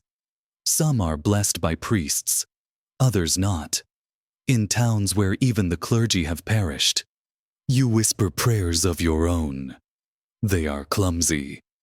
Private words, half-remembered Latin, half-desperate pleading. Yet for all the grimness, you are not devoid of reverence. There is dignity even in mass death. You place coins over the eyes when you find them. You fold hands when they've been clenched by fever. You try, when possible, to separate the young from the old, so mothers can find daughters in the hereafter. You mark some graves with wooden crosses, though the wind often steals them. There is an odd companionship among your guild. You speak little, but you know each other by gait, by cough, by the way someone steadies a shaking hand. Some of you are former monks, others gravediggers, some simply volunteers with nowhere else to go. You never ask why someone chose this life. You know the answer without words. At night, you retreat to a dormitory outside the city. You eat simple stews. You scrub your hands raw with vinegar and lie. You speak only in murmurs. Laughter, when it arrives, is a strange release, too loud, too hollow. Each day you wake and wonder if the fever will come for you. Some nights you dream of the trenches. In your sleep, they stretch on forever, filled with faces you know. And yet, you endure, not because you are fearless, but because fear has lost its edge. You endure because someone must, and because the dead deserve more than to rot where they fell. You endure because in a world where death has unseated kings, where gold is useless and prayers are hoarse, your spade remains steady. You are not a saint, but perhaps you are something rarer, a witness. Long after the plague recedes, when scholars debate its causes and artists paint its horrors, your work will remain mostly unnamed. No one will erect statues of the plague barriers, but the soil remembers, and so does the silence. Beneath churches, in ossuaries, in fields once marked by crosses now swallowed by grass, your hands shaped the memory of an era, and though few knew your name, countless souls passed into death with dignity because of you. You dig through fear, but you bury with reverence. You sit beside the shimmering high-altitude lake. Its surface trembles like the breath of ancient spirits. Totora reeds stand upright in the shallows, waiting your hands. Your fingers, calloused and precise, know their rhythm. You pull one from the water, long and pale-barked, fragrant with earth and sun. Breath enters your lungs in time with its stretch. You are a reed mat weaver in the Andean highlands, where life skims the edge of the sky and survival is woven in layers. These reeds are not mere materials, they are soil-turned script, water-turned shelter. You bend them into what keeps a village dry, warm, and grounded above clouds. 1. Gathering the reeds. Before sunrise, you wade into the shallows of Lake Titicaca, or perhaps a smaller alpaca-fed lagoon. Water laps cold at your knees. Totora reeds, Schonaplectus totora, grow dense here. A tapestry of life. Each reed is a poem. You pull slowly, root to tip, counting the rings of growth as you do. You know the reeds must be harvested respectfully. Rotate sections, prune gently, leaving enough for renewal. Take, but don't break. Your grandmother taught. Reeds offer warmth, but also memory bird nests, fish trails, volcanic ash rings from old eruptions. 2. Preparing the reeds. Back on shore, you lay them in bundles, splitting them into slender, uniform strands. The inner pith is removed, slender strips left to dry on rocks warmed by gentle sun and wind. You test for flexibility. Too stiff a bundle is thrown back, too brittle discarded. You work until the strands feel like breathing reeds, pliant but alive. 3. The grid emerges. Your loom is simple, 2 crossed stakes in a courtyard, reeds draped over them. You weave them together, horizontal and vertical, passing over, then under knotless and rhythmic. Each pass builds a grid, each knot a prayer. The mat grows wide 2 meters across, enough to cover a house wall, a roof, or the floor of a school. With each flap, you hear the highland wind echo a story of mountain, of cloud, of living out of humanity's reach. The woven reeds trap heat, deflect snow, and frame sweeping views of distant volcanoes. 4. Binding community families. Gather as you weave. A child runs their finger along ridges. Old women ask for a length of mat to line cradle beds. Young men measure reed sheets for roofing. You offer them offcuts. Take warmth.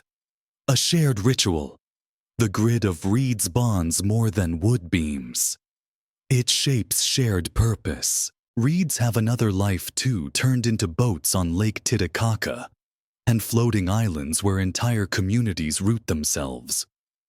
You are the cousin of those boat builders, the 2 arts intertwined in earth and water. 5. Ritual and reverence. The weave is never complete without blessing. Before installing a mat on a hut, you perform a water urn ceremony. You drizzle melted llama fat over the top edge of the reed mat. It seeps in, waterproofs it, but also consecrates it. May this wall hold sun and wind, laughter and tears. And you utter in Quechua Ari, Koya, May manta chikni naikita uyarikui. Roughly, yes, friend. May this home listen to your words. Often, the mat becomes a tapestry for story. A weaver once pressed fossilized bird bones inside a wall mat above a baby's cradle, a symbol calling the child's spirit to eagle's flight. 6. Defending against fragility. Reed mats are resilient but not invincible. You know the signs: picking holes, drying corners, mildew, twice a year. You walk from house to house to repair them. You reweave the edges, reapply fat, patch worn parts. It is an unspoken promise I will keep your walls living. An aging mat might be offered to the church, transformed into altar coverings or shrine backs. So even after its home breathes farewell, its weave continues story. 7. Legacy and afterlife. Your craft is part of something older than stone walls. Totora mat fragments have been found in highland archaeological sites dating back thousands of years, woven reeds from pre-Inca times, still part of tomb coverings. Your hands echo theirs. You mentor apprentices. You teach the subtle difference between reeds harvested after 5 years and those after 7. You show how to cure them against fungus. You pass on songs of weaving, sometimes humming them as you weave. A woven lullaby. When you're gone, your reeds outlast you. Homes built with your grids last decades. Reeds soaked in mountain air shrink and tighten, growing warmer with age. In century-old houses, scholars can test reeds and date their harvest rings, revealing the hands that wove them. Long after your breath has gone. 8. A final dusk. At dusk, you sit by firelit hearth inside a reed-walled room you've woven. Smoke drifts through a flap. Children sleep on mats. Llama wool blankets rustle. You look at the crossbeam above the doorway wrapped in reed, a founding mat sheet marking the year. You place your hand there gently. It hums with warmth. You breathe deeply. feeling the mountain air slip through reed gaps. You whisper halting thanks for earth, for reed, for life at altitude. The weave and wind settle into your rhythm. Tonight, you will dream in grids. You will dream of reeds bending rivers into roofs and walls. You will dream of the next bundle at dawn. You are the reed mat weaver of the Andes, and you bend rivers into roofs and walls. The dawn is barely a promise on the horizon as you step aboard the double-hulled Vaca. Your feet soft against cedar planks, smooth with years of salt and memory. The sea hums beneath you, a living mat that breathes and breathes, in rhythm with the sky. You hold no map. You carry no compass. In your heart, you hold a legacy older than the oldest coconut palms. You are the cloud watcher and expert navigator of the Polynesian voyaging guilds, guiding your people by whispering winds and falling shadows. 1. Born under star and cloud. From childhood, your eyes were trained to read patterns not drawn on paper, but spun in sky and sea. Your grandmother, the previous cloud watcher, held your chin and lifted your gaze. These clouds, she would murmur, pointing to a streaked formation tumbling across the east, carry land under their skirts, and you would nod. Though your mind was busy weaving the shapes, is that a bird, a mountain, a breath of land drifting above the sea? 2. The living chart. On this voyage, you wake before first light. The deck is damp. You cradle a steaming cup of coconut tea and walk to the Vaca's bow. The world is made of slow colors: navy, silver gray, pale rose. You hold a seashell to your ear. You feel the swell of water.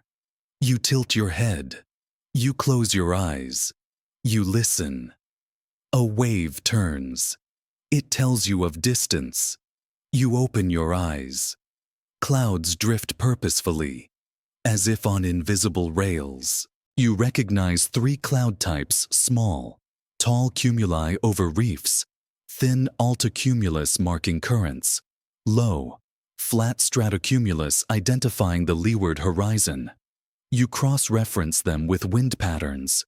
Mind traces the grid of ocean paths, the pull of equatorial doldrums, the memory of moonrise tides.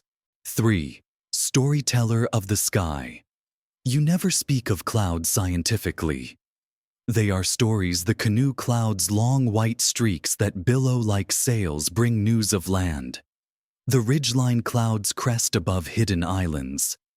The canoe men clouds carry shapes like men crouched in boats, whispering far-off gossip. On calm days when winds lie flat and the Vaca drifts, people gather round. You begin to hum softly a chant, Ko te ao, Ko te moana, and you name each cloud where it's been, where it leads. People rest. Their minds drift into lullaby.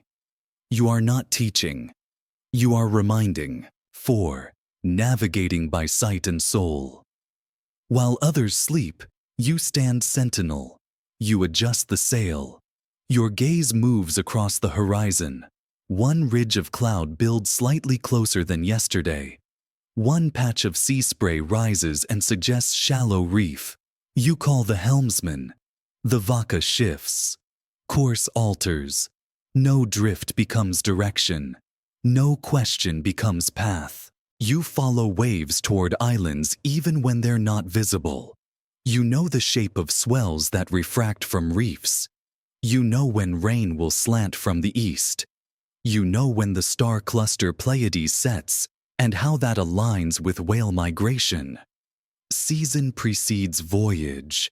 You are the calendar of sea, sung in cirrus and squall. 5. Guardian of tradition. Your knowledge is visceral. You don't teach it with books.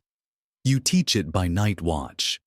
You teach it by shadow and choreographing dance. You point to the sky. You send students to count puffs of cloud. You show them how breezes feel against skin.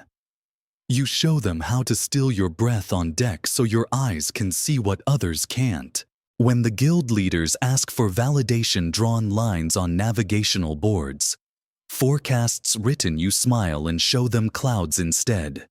Pressure gauges, wind charts, GPS. You nod in gratitude, but your tools are still the sky and the sea and the beating heart. 6. Stories woven into sky. When storms chase the vaca, you remain calm. You hum an old lullaby. Hein Moana, be gentle. Cloud above, we know your path. On extreme nights, you notice it first. The northern horizon glows orange as tropical downpours churn cumulus. You warn. They reef the sail. The vaca heels. Rain lashes. But the vaca holds. The clouds taught you once more how to ride it. Not rage against it. You are a storyteller. 2. You speak of the goddess Namaka, of how Pele wrangles wind like cloth. You speak of ancestors who sailed thousands of miles in outriggers, trusting sky signs over written charts. When you chant their names, the sea seems to hush and listen. 7. Legacy and renewal. Your apprentices stand beside you, younger and firmer. They mimic your posture, your gaze. You give them sand from your pocket, a reminder that all navigators stand on shifting ground.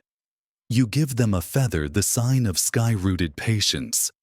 You let them name the first morning cloudburst they read correctly. You clap. You smile. You pass on a drop of knowledge. 8. Evening lullaby. As dusk deepens, you climb aboard the drift hammock. Others sleep, lulled by sea-weave lullabies and cloud echoes. But your eyes rest on the sky's final act, the band of Venus surrounding the moonrise.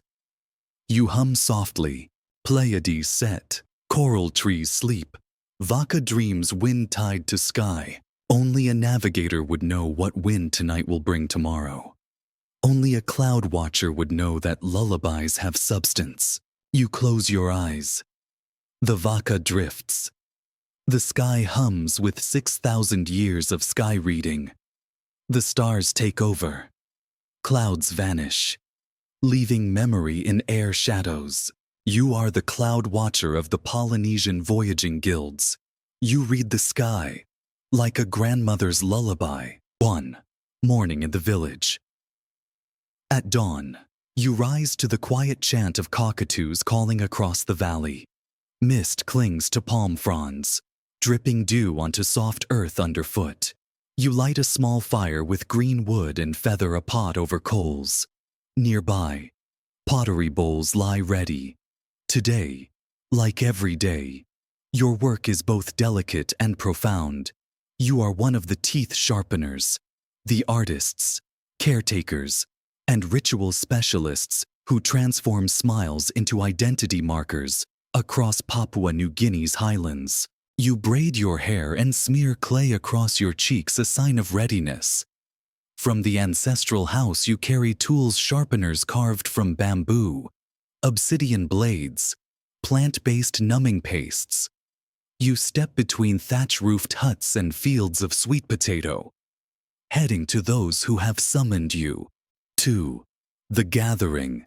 By mid-morning, a small circle forms in the village courtyard. A young man stands before you, both nervous and stoic. He has reached the age when body marks must bind him to clan, to spirit, to story. He will be your apprentice in the pain and the pride of transformation. In the highlands, pointed teeth are not mutilation, they are elevation. They link one to mountain gods, to ancestral spirals carved in stone, to the colors of ritual feathers and spears. Sharp teeth signify beauty and bravery. A lacking tooth may mark someone as unmarked, incomplete in the eyes of tradition.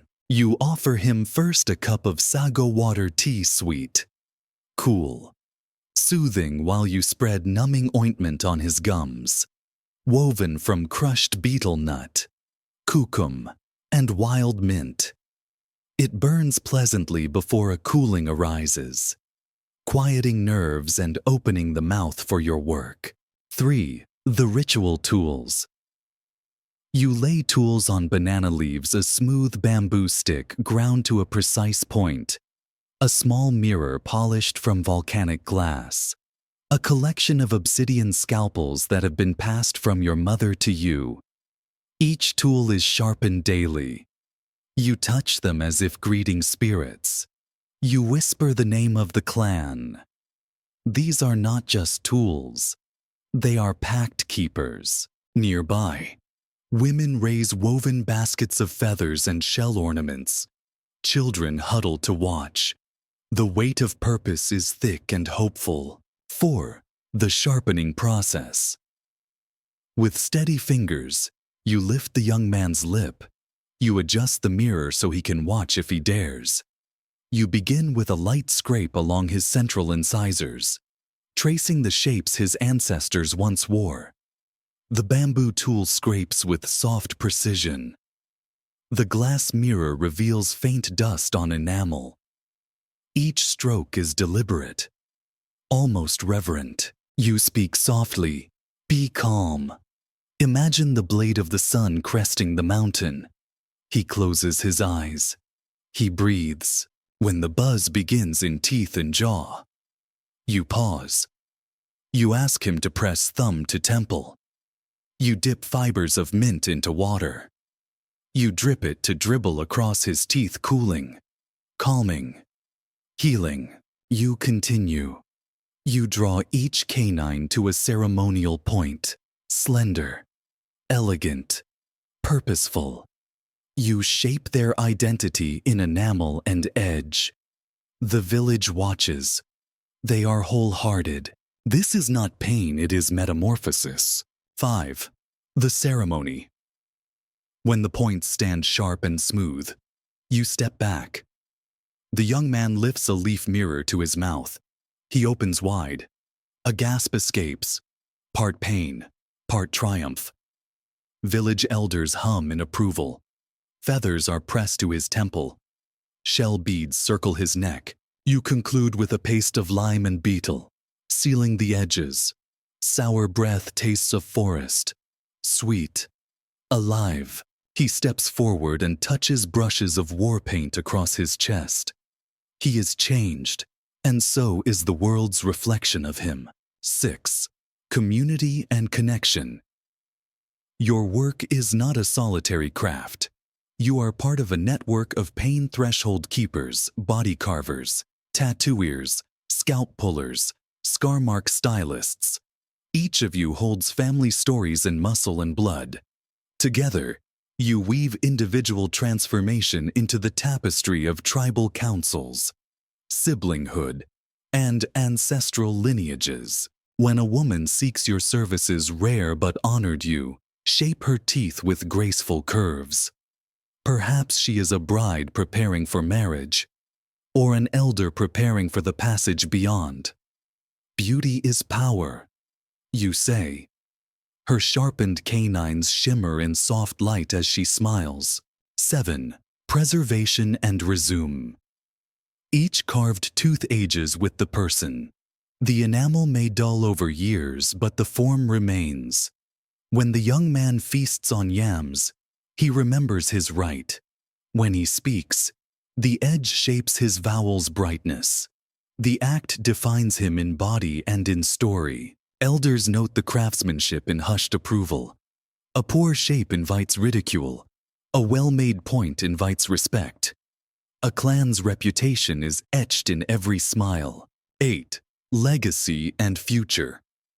You train apprentices, family, and chosen teaching tongue position, gum pressure, blade grip. Your tools pass from hand to hand. You teach silence in the courtyard, steadiness in the body. You teach cadence of breath and eye. Tradition spread without scripture. Memory held in pulp and enamel. You record nothing with ink. But stories travel. A traveler from Mendi tells of sharp-teeth Wugan. A trader from Gulf travels with a Highlands chief. Their wives admire each other's smiles. Some wear far-removed children from rites. Teeth remain unsharpened, but in your village, the practice remains. You still shape identity, one tooth at a time. 9. Evening reflection. At twilight, you return to your pails of tools. You clean them, shine them, return obsidian blades to soft cloth. You whisper a thanks to spirits for endurance, for trust. You watch the unseen, the patina in bamboo, the micro nicks on glass. You eat warmed sweet potato. You sit by the fire's embers. Children sleep beside mats. You muse each sharpened tooth is a vow to tradition, strength, identity, to a lineage older than the world. You think even when I am gone, these smiles will tell who I was, hands that crafted identity, embers that upheld story. 10. You in tomorrow's memory. When the world beyond these mountains sees your work, some may call it mutilation, others will call it artistry. But you do not doubt. You are continuing a rite older than swords. You are inscribing identity on flesh. You are crafting endpoints that point to spirit. You are the teeth sharpener of Papua New Guinea, and you shape identity, one tooth at a time. 1. Before dawn's whisper. You wake before the hills beyond Edo stir. The only sound is the wooden gate scraping behind you as you leave your narrow Machia townhouse. The air is crisp, holding the promise of autumn. In your hand you carry a andon lantern, a paper shade stretched over a bamboo frame, cradling a small flame. It is your charge to bear this light through streets still slumbering, guiding footsteps, commerce, and safety. Invisible, yet indispensable. You are the lantern bearer, the silent sentinel of the night. 2. A torch against darkness. The city sleeps, but not all of it. Shops and izakaya are already stirring. The glow of your lantern pushes aside the shadows that stretch across wooden shutters and clay walls. Cobbler's tongs, the creak of shutters, the scent of rice porridge cooking over charcoal stoves, all are guided by your presence. People follow the light to the morning ferry, to the gate, to the bathhouse. Your flame is a compass. 3. Roots in tradition. Lantern bearers have existed since the Kamakura period, but your role blossoms under the Tokugawa shogunate. Edo's population swells, its narrow streets demand order even at night. In ancient texts, you are known as Andon Haikite, light puller melding obligations to merchants, town authorities Machibugyo, and the commoners who wake before sunrise. You carry not just flame, but authority. Your duty ushers in dawn, warding off accidents, crime, and disorder. 4. Your lantern's soul. Your andon is simple, yet ceremonial. Bamboo ribs curve into a rectangle. The paper rice, thin yet strong, is coated with a faint layer of oil to resist wind and rain. Inside sits a beacon, a wax-lit wick, trimmed each evening. You refill it from soft-candled molds melted the night before. You know the flame's temperament: a steady glow in low wind, flicker too much, and darkness fights back. Smoke stains paper, heat warps bamboo. You tend it like a child. You are, in essence, its keeper. 5. Footsteps and ritual. Your route changes each week, determined by Machibugyo, yet key checkpoints remain: the bridge near the fish market, the ferry slip, the gate, the shrine. At each point you pause, lift the lantern's hook slightly, bow. The vigil is muted, your footsteps on stone are rhythmic. No conversation, only the delicate rasp of your kimono brushing the night's edges. These checkpoints ensure lanterns are properly lit, merchants safely arrive, and no flame flickers behind. 6. Your company and silence. You are neither samurai nor merchant. You belong to the nocturnal class, overseers of transition, guardians of stillness. You dress plainly, dark kimono, obi belt, wooden geta clogs. A thin sash across your chest holds tinder for wicks. A small oil pot, a soft cloth. Your companions are the candle vendor, the rickshaw cleaner, the night watch constable. But you speak little. Your presence is message enough. 7. Between memory and safety. Sometimes you find tokens left at your feet, a rice cake, a note of thanks. Fishermen thank you for ensuring they reached their boats safely. A lone traveler once credited his life-saving path across a flood-swollen street to your light. You tuck the tokens into your sash. They rest against your heart. Your flame carries gratitude and presence. You are unseen history. 8. Storms and perseverance. In heavy rain, you tie a straw cap over the paper. Wind presses. Rain threatens to extinguish. But you persist. You cross the narrow alleys, the bridge arches, the dank lanes. When flame dies, you relight it from the oil reserve in your sash. You steady the wick. You bow, regretting none of the soaked damage. When dawn breaks, you extinguish your lantern with slow ceremony, closing the wick, folding the paper, whispering thanks. 9. End of night, beginning of day. Your work concludes at the public bath. Steam drifts. Patrons emerge clean and bright. You extinguish your light. You stow the lantern in a box still smelling of smoke and oil. You bow once more toward the city's gates. And you leave like a shadow, walking back into tranquility. Then the city fully wakes. 10. Legacy of light. After decades, your flame will no longer burn.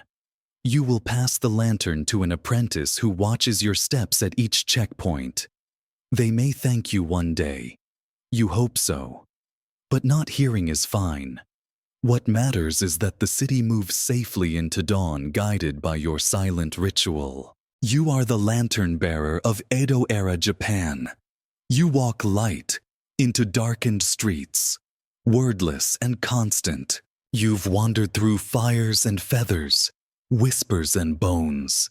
You've walked barefoot through the salt flats of Sahara, watched clouds swirl with meaning in the Polynesian sky, and felt the ink of indigo dye stain the lifelines on your palms. You've followed lanterns in Edo streets, bent reeds into shelter in the Andes, and buried the forgotten with a reverent, shaking hand in medieval silence. Each profession, though rooted in time, speaks across centuries not of what people did, but who they were. They remind us that even the smallest role, the salt miner, the feather courier, the plague digger, once carried the weight of a world. So tonight, let your mind drift back through these lives. Let the rustle of papyrus be your lullaby. Let the smell of pine tar and indigo wrap you like a dream. Let the silence of the desert, the hush of a temple flame, and the creak of bone tools echo gently in your chest. You are not alone in this world. You walk beside generations. Now you're safe. The world can wait. Sweet dreams.